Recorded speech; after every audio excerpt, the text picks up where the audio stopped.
Hello friends, welcome back to That 1870s Homestead. My name's Rachel, and today we're going to talk about, the economics of managing a homestead pantry. I get a lot of questions anytime I show my pantry or talk about preserving food. Like I get it probably a lot in my canning videos. And questions basically are, but is it affordable? I can go to the store and get a 75-cent jar of this or that, So we're going to talk about that today because I know a lot of people are probably interested in growing and preserving their own food, and everybody has different reasons and purposes. But we are going to just address that topic. I'm going to be 100% honest. It's the truth. It is, what does it cost to manage, not to manage, but to have a pantry of this size? And believe me, guys, my pantry is not the biggest out there. There are much, much bigger pantries in the homesteading community than mine, but we'll get down to some raw numbers. Stick around, though. We're going to talk about ways to budget, to enable you to do this if it's a desire of yours, but you don't have that upfront cost. I need to get myself a chair down here so we can have more talks like this. I'm sitting on one of my 5-gallon buckets. So I did a bunch of numbers and math, and my story is going to be my story. Your story will be a completely different story. Maybe similar, but every family and every household is unique. So take that into consideration with everything that I share with you today. And I do want to address that when I talk about this today and what does it cost, I'm not talking about my time, because I love what I do. I don't think of it as labor for wages. I think of it as I'm spending my labor to grow my own food so I don't have to pay somebody else to do it and give it to me at the store. And it's fun, it's a joy. So to me, my labor's free. Maybe you're going to have a completely different perspective. I don't consider the cost of infrastructure for my garden, for the seeds to grow the food, to the soil that you might bring in to grow the food. And the reason why I'm not talking about those things, because again, everyone has their own unique setup. Somebody may not have any input. They literally might go out and plow the land and they could have borrowed a farmer's tractor, and maybe they inherited seeds or saved seeds versus buying seeds. Maybe you buy from the really posh seed companies where somebody else buys from a really frugal seed company. So with outside of the cost of jars and kind of canning equipment, there's not much that can truly be standardized with the cost to grow your own food. So that's why I'm not talking about those things. It can be done as frugally and as low cost as possible, and then it can cost you a ton of money if you're buying the fancy garden beds and you've got the string lights around your garden and all the things that make it just picturesque and beautiful, and you're bringing in the high-end soils and compost. So that's why I'm not addressing that. If you're interested in that topic, I can at least tell you what I spend annually to grow my own food in a different video.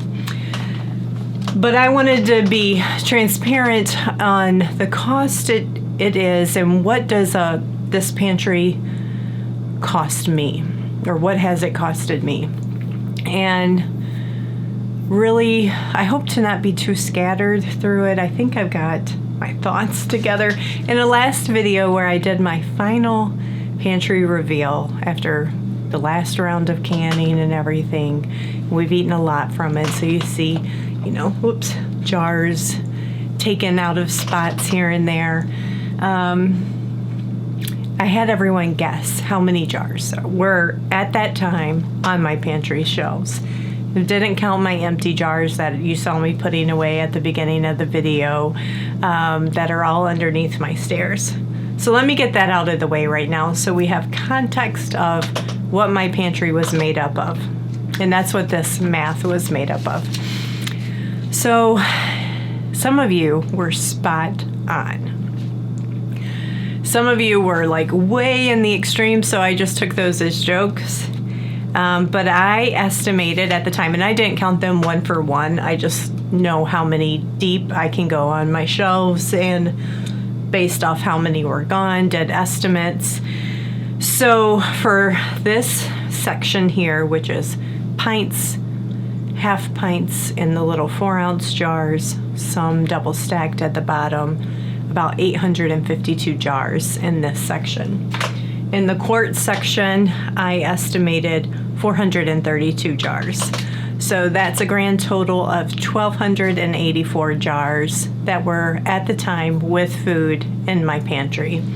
And that estimate would feed us easily for 2 years, being deliberate on how we use the food and not always picking our favorites, but rationing the goodies. So then I took that down and said, okay, what would it cost somebody to have a pantry this size if you were to go right out and buy it? But don't let this scare you, because I am going to give you tips on how to bring that cost way down. So, and this is just a chat. We're not going to be doing a whole bunch of like cuts and takes and different moves in this video. It's just a chat. So pretend that you're right here with me. So jars have really increased in cost since I first started canning, but I wanted to give you an estimate based off today. So all I did was I went to Mr. Google and I said, how much are jars these days? And used Walmart's pricing. So in this section for pints jar, case of pints is running about $12 these days. I'm assuming I have around 83 cases. Oh, what I forgot to say was I estimated at the time underneath my stairs from food that we had eaten that I had around a total of 1,400 jars altogether, with food and without food.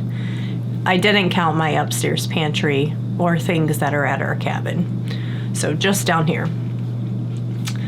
So I estimated I had 83 cases that were in this category of pints or less. And then for quarts, those are running about $15 for a case of quarts. And I estimated I had 42 cases of quarts, so that's around, oh, I haven't told you totals yet.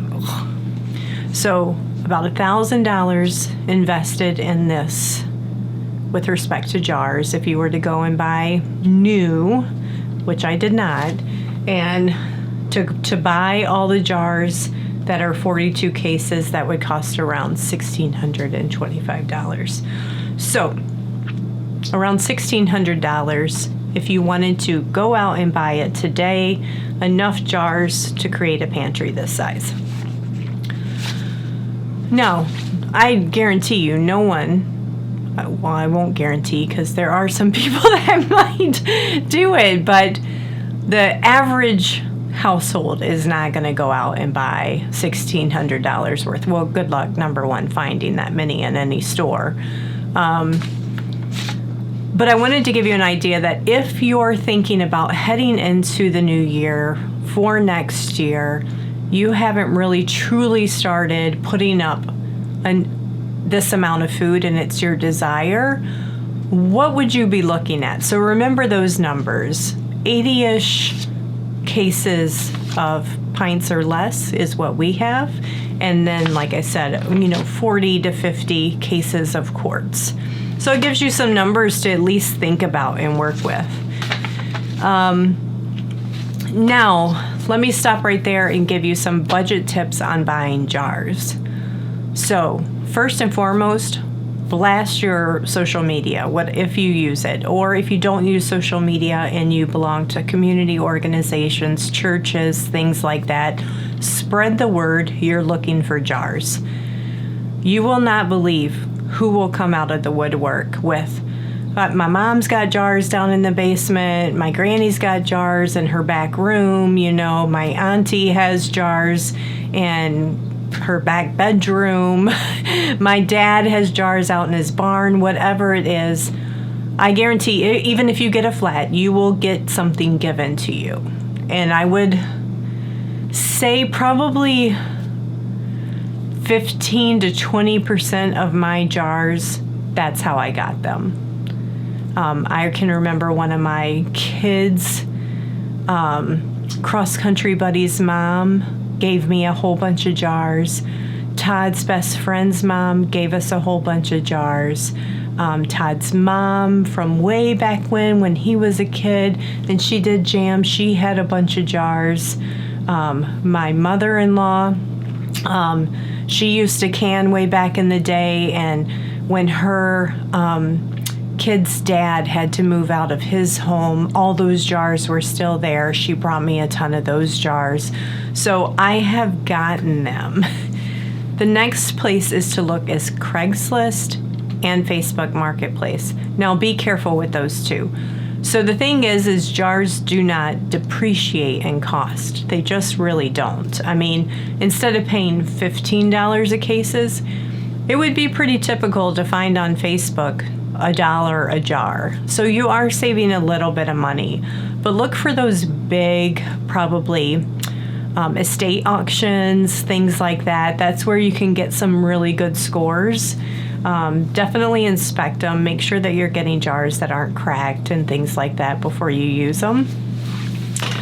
And then lastly, every time you're out and about, and if you're a thrifter like I am and you go to flea markets, Salvation Armies, Goodwills, things like that, always browse those kitchen aisle sections looking for jars. Don't ever pay more than $1.50 a jar. It's just not worth it. But grab them up if they're 50 cents, 75 cents. And then when maybe you're in still regions that are having garage sales. Our garage sales these days have shut down because it's snowing outside today. But hit up the garage sales. That's another place. So slowly over time, you can definitely do this on a budget. Now, if you're in a strong desire to build up your stock and you're willing to, pay the commercial price, what we do it every single year, is once a month, usually starting in January and probably through June, Todd will, in his grocery order, put 2 cases of something. And then it's just building up my stock. I won't have to do that this year because we'll be eating through our pantry. So I will be building up my stock back up from my own.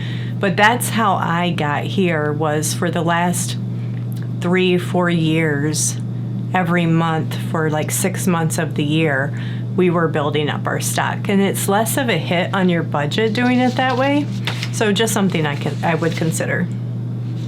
Okay, but those were some big numbers, right? I said something like $1,600 for this investment. And now canners, unfortunately, outside of my All-American, which is an investment, but I did not need it. It was just a Christmas gift. All of my equipment was free. Given to me, blessed, outside of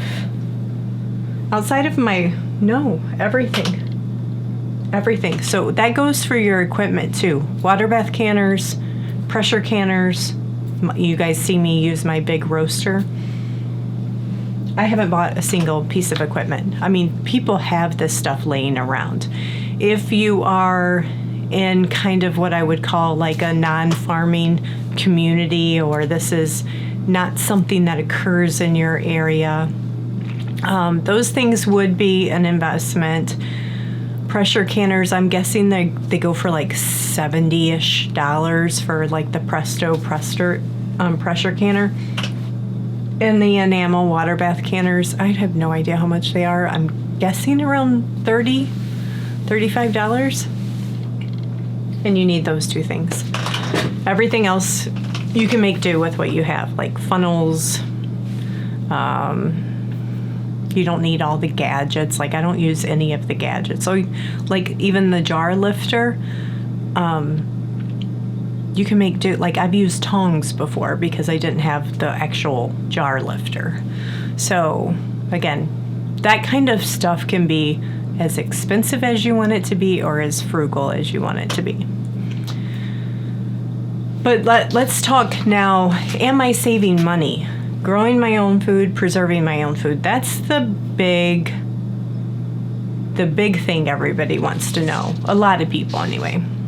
So I did some different funny money math for you. So I'm going to base it off of my history, grocery shopping, pre-growing my own food, and now my grocery bill. Okay, and then what is that return on investment? So, before I had a pantry like this, I had a very modest, I believed was modest anyway with children, grocery budget. We spent I would budget for about $300 a month for groceries, and I shopped at Aldi's. And so that was like $3,600 annually for groceries. And then now, I would say, even though I don't do the grocery shopping, Todd does, our only true needs are that we buy each and every month is cheese, milk, sometimes sour cream. Not every month do we have sour cream, deli meat, and sometimes some specialty items, like if I need tahini or something like that. So I would say our monthly budget now is $1,000 a month. $1,000? No, $100 a month.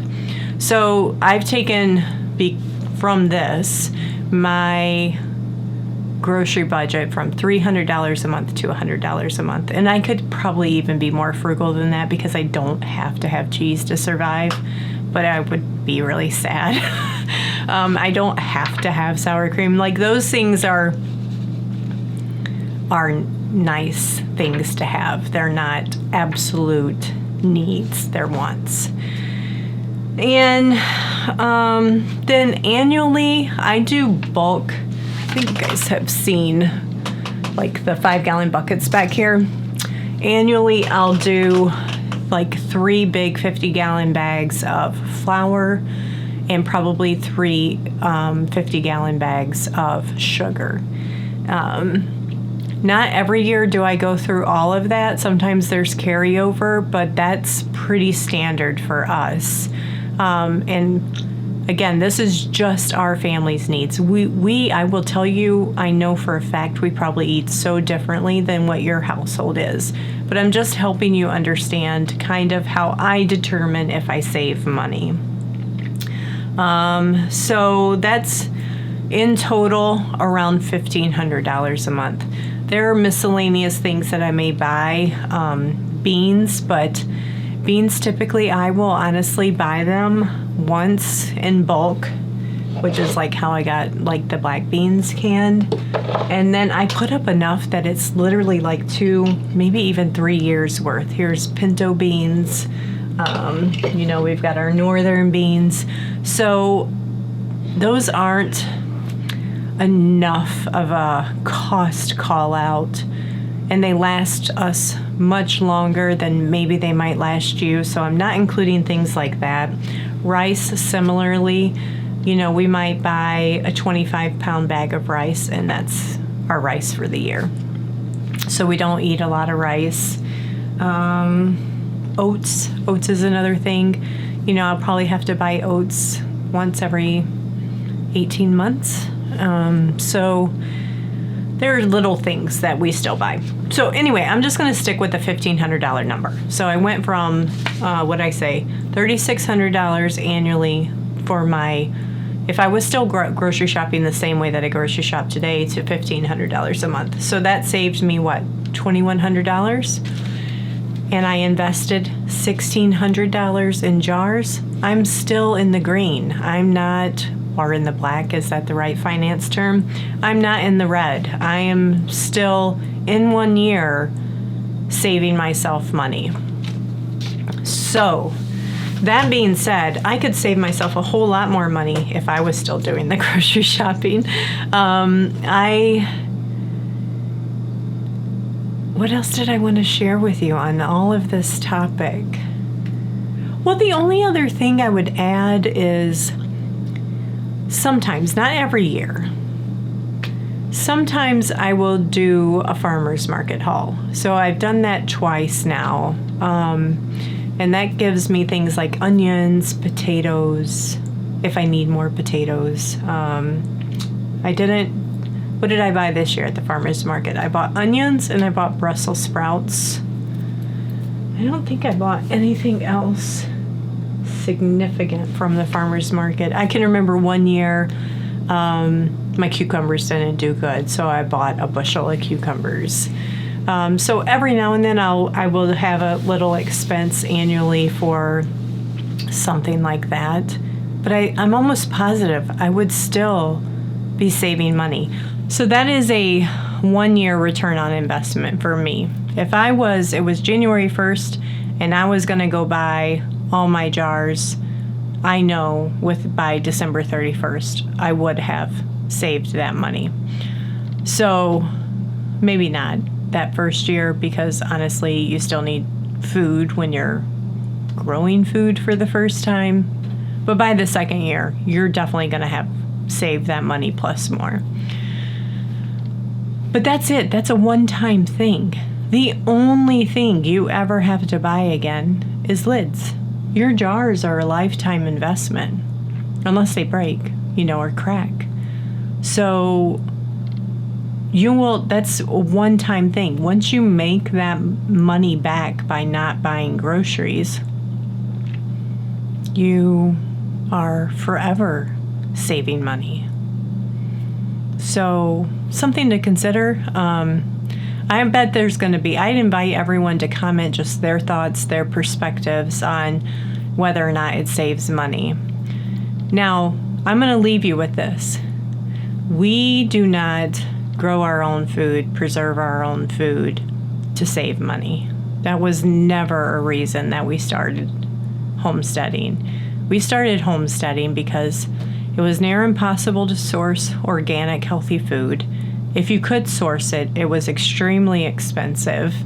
And I wanted to get as far away as I could from the commercial industry because it was killing people. That was my perspective.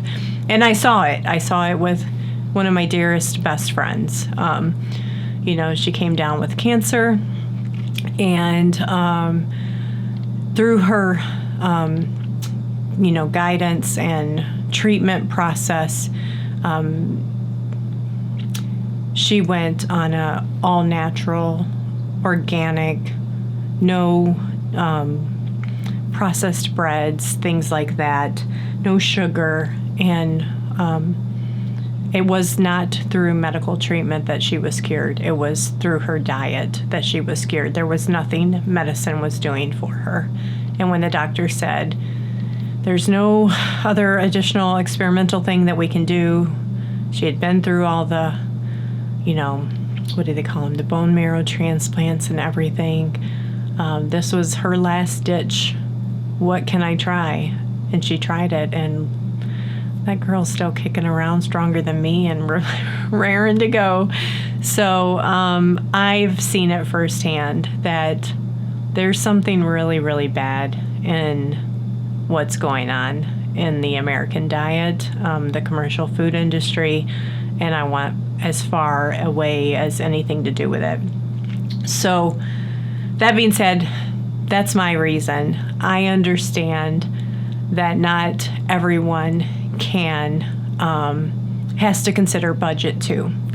So we have shown things where, how to put up food if that's not a concern of yours, with respect to the commercial industry. So there are ways where you can preserve food too without growing it. That's a whole nother topic, though. I don't want to get down a rabbit hole. So I'm going to wrap this video up. I have no idea how long I've been talking, but probably said way too many words. But yeah, so my nutshell, I'm going to tie a little bow around that nut, is yes, you save money growing your own food, without a doubt. Talk to you guys later.